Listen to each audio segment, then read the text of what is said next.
Bible में एक वचन है, लूका 12 का 35। वहाँ लिखता है, तुम्हारी कमरे बंद ही रहे और तुम्हारे दिए जलते रहे। मेरे दोस्त क्या कहता है, इस वचन का अर्थ क्या है? कहता है कि तुम्हारी कमरे बंदी रहे और तुम्हारा जो दिया है वो जलता रहे। मेरे दोस्त, कमरा अर्थात हम लोगों का देह, जो पवित्र आत्मा का मंदिर होता है, हमारा जो देह होता है, हमारा जो पवित्र आत्मा का मंदिर होता है, हमारा जो शरीर होता है, वो बंद रहे और वहाँ का जो दिया है, उसके अंदर जो पवित्र आत्मा का आग है, वो दिया हमेशा हमारे अंदर में जलता रहे, ये वचन कहता है। लेकिन मेरे दोस्त देखिए, यहाँ पे जो लूका 12 का 35 में जो वचन दिया है, ये प्रभु यीशु मसीह ने कहा था कि जागते रहो, इस विषय में दिया था। क्या कहता है कि जागते रहो, क्योंकि तुम जिस घड़ी के विषय में सोचते भी नहीं हो ना, उसी घड़ी क्या है ना, मनुष्य का पुत्र आ जाएगा, प्रभु यीशु मसीह ने कहा था। तो उसी वक्त प्रभु यीशु मसीह ने ये बात कहा था कि तुम्हारी जो कमरे हैं वो बंदी रहे और तुम्हारा जो दिया है वो हमेशा जलता रहे। तो हमारा जो देह है ये परमेश्वर का मंदिर है ना, परमेश्वर का मंदिर है। वचन कहता है, क्या तुम नहीं जानते कि तुम परमेश्वर का मंदिर हो?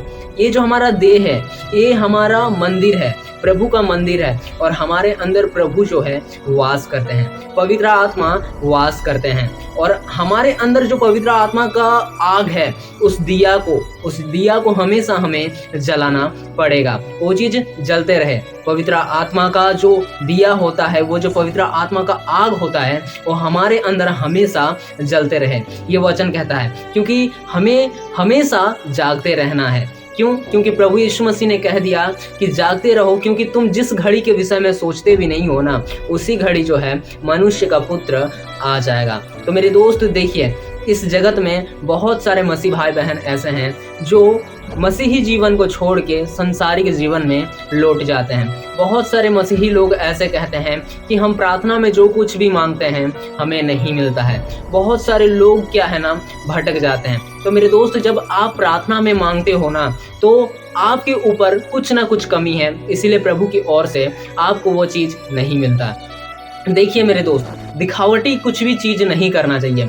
जिस प्रकार परमेश्वर का वचन कहता है ना, प्रभु यीशु मसीह कहते हैं कि तुम दिखावटी जैसे लोगों को दिखाते हो ना, उस टाइप का कुछ काम मत करो। क्योंकि तुम्हारा जो प्रभु है, तुम्हारा जो पिता है ना, वो गुप्त में देखता है, वो गुप्त में है और गुप्त में देखता है। और जब आप एकांत में रह के प्रार्थना करोगे, गुप्त रीति से मांगोगे, बिना किसी का दिखाए हुए, बिना किसी का देखते हुए, किसी को दिखाते हुए नहीं करोगे, गुप्त में प्रभु से मांगोगे, तो वो तुम्हारा जो पिता है वो तुम्हें प्रतिफल देगा, ये प्रभु यीशु मसीह कहते हैं। इसलिए मेरे दोस्त, हमें जो है ना, देखिए, हमें आत्मा से ना मजबूत बनना है। देखिए, मेरे जीवन में मैं एक एहसास किया हूँ, एक एहसास मेरे जीवन में इस प्रकार है, जो भूख होता है ना, इंसान को वह पूरा दरिंदा बना देता है। भूख जो होता है वो इंसान को अंदर से दरिंदा बना देता है। लेकिन मेरे दोस्त, यकीन मानिए, आप जब उपवास करेंगे ना, आप जब उपवास करेंगे तो वो उपवास प्रभु के नाम का होगा ना, आप उपवास प्रार्थना करोगे ना, तो वो आपका उपवास आपको दरिंदा नहीं बनाएगा,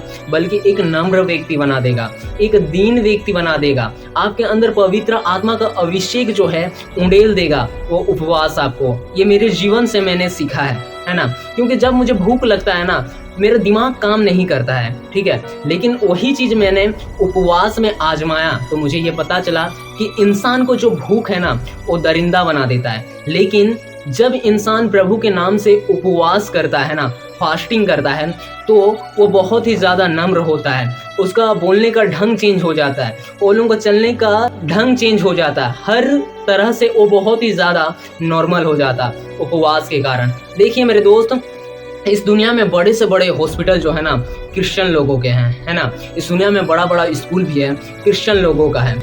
आज जो दुनिया में बहुत सारे मसीह भाई बहन गरीब है, हम भी जैसे गरीब ही है। लेकिन मेरे दोस्त देखिए, गरीब इस कारण है ना, देखिए प्रभु ने हमें इतना आशीष दिया है कि प्रभु यीशु मसीह ने कहा कि जो कुछ पिता का है वो मेरा है और जो कुछ मेरा है वो सब तुम्हारा है। इस प्रकार प्रभु यीशु मसीह ने हमें बहुत ही ज़्यादा आशीष दिया है। लेकिन मेरे दोस्त, क्या कहता है प्रभु कि फूलो फलो और पृथ्वी में भर जाओ। तो मेरे दोस्त देखिए, हम मसीह में होने के बावजूद हम सांसारिक चीज़ों का चाहत रखते हैं, जो चीज़ हमें नहीं रखना चाहिए, बल्कि हमें अपने प्रभु में आगे बढ़ना चाहिए। प्रभु का वचन कहता है कि तुम जो है ना अपने धार्मिकता का खोज करो तो मैं तुम्हें हर एक वस्तु दूंगा। यीशु मसीह कहते हैं कि तुम्हारा जो स्वर्गीय पिता है वो तुम्हारा इच्छा और तुम्हारा आवश्यकता को जानता है, तुम्हें क्या चाहिए वो जानता है। तुम सिर्फ अपने धार्मिकता का खोज करो, तुम उसके पीछे हो लो तो वो तुम्हें हर एक चीज देगा। ये मत सोचो कि कल क्या खाएंगे, कल क्या पिएंगे या कल क्या पहनेंगे, तुम ये चीज मत सोचो, क्योंकि तुम्हारा पिता तुम्हें गुप्त में देखता है, वो तुम्हारी बातें को जानता है, वो तुम्हारा मन को समझता है, वो तुम्हारा हर एक बाल को काउंट करता है, वो तुम्हारा दिल का हर एक धड़कन को काउंट करता है। तो वो पिता तुमको क्या खाने के लिए कल को नहीं देगा, इसीलिए कल क्या खाएंगे, कल क्या पिएंगे, कल क्या पहनेंगे, ये सब चीज के बारे में नहीं सोचना है। प्रभु यीशु मसीह कहते हैं, एक उदाहरण दिए थे प्रभु यीशु मसीह कि देखो जो आकाश में पक्षी लोग उड़ते हैं ना तो वे काटते हैं ना तो वे बोते हैं, लेकिन फिर भी परमेश्वर जो है उन्हें प्रतिफल देता है। तो मेरे दोस्त ठीक उसी तरह जब वो लोगों को जब परमेश्वर प्रतिफल देता है, खाने के लिए देता है, तो आपको क्यों नहीं देगा। प्रभु यीशु मसीह का कहना है जब ओलों को दे सकता है तो आपको क्यों नहीं देगा। आप सिर्फ अपने आप को प्रभु के आगे सौंप दीजिए, अपने जीवन को प्रभु के हाथों में सौंप दीजिए, है ना, वो आपको ऊंचा उठाएगा। कहता है ना यीशु मसीह कहे कि तुम धार्मिकता का खोज करो और प्रभु जो है तुम्हें गुप्त में देखता है, वो तुम्हें हर एक चीज देगा, क्योंकि वो तुम्हारे मन को जानता है, तुम क्या सोचते हो क्या करते हो, वो तुम्हें गुप्त में देखता है, क्योंकि तुम्हारा जो स्वर्गीय पिता है वो गुप्त है और वो तुम्हें गुप्त में देखता है। ये परमेश्वर का वचन कहता है।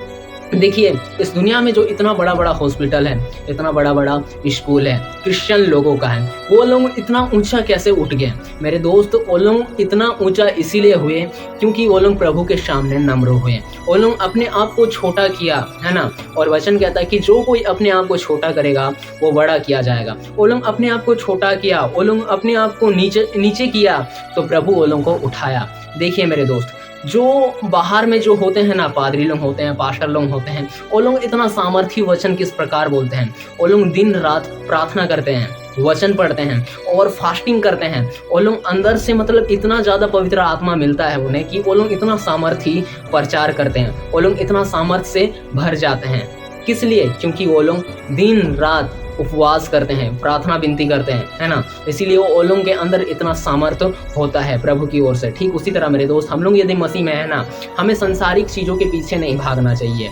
ठीक है, वचन कहता है कि तुम अपने आप को सौंप दो ना प्रभु को, प्रभु तुम्हें ऊंचा जरूर उठाएगा। और जिस दिन हम लोग अपने आप को सौंप दिया ना प्रभु को, और हर एक चीज़ जब हम लोग अपने धार्मिकता के हिसाब से करेंगे ना, तो प्रभु हमें जो है ऊंचा उठाएगा और वही हम लोगों का जागते रहना होगा। जिस प्रकार प्रभु यीशु मसीह कहते हैं कि तुम जागते रहो, क्योंकि उस घड़ी के विषय में तुम सोचते भी नहीं जब मनुष्य का पुत्र आ जाएगा। हाँ, प्रार्थना करना, वचन पढ़ना और प्रभु के लिए अपना जीवन सौंप देना, यही हम लोगों का जागते रहना है। ना कि रात को तुम बिस्तर पे बैठे रहो, जागते रहो। इसका मतलब वो नहीं होता कि जागते रहो का अर्थ यह नहीं होता है कि तुम बिस्तर पे बैठे रहो, बल्कि जागते रहना ये होता है कि तुम प्रार्थना में लगे रहो, वचन में लगे रहो, पवित्र आत्मा का मांग करो। यीशु मसीह कहते हैं कि पिता वो तुम्हें सब देगा, तुम पवित्र आत्मा मांगो तो वो तुम्हें सब देगा।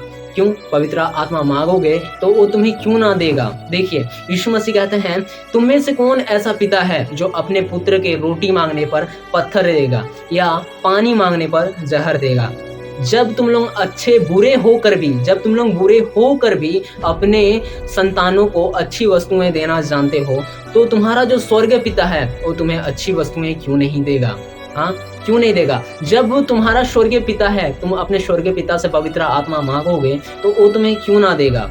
इसी प्रकार मेरे दोस्त, प्रभु यीशु मसीह कहते हैं, देखिए पवित्र आत्मा मांगेंगे तो आपको पवित्र आत्मा जो है अवश्य मिलेगा। मांगो तो तुम्हें दिया जाएगा। ये परमेश्वर का कहना है और प्रभु का मानना है। चलिए मेरे दोस्त, आशा करता हूँ कि मैंने जो कुछ भी इस वीडियो में आपको बताया आपको समझ में आया होगा। चलिए मेरे दोस्त, अभी के लिए बस इतना ही, अगले वीडियो में मिलते हैं। चलिए प्रभु परमेश्वर आपको संभाले और आशीष दे। आमीन।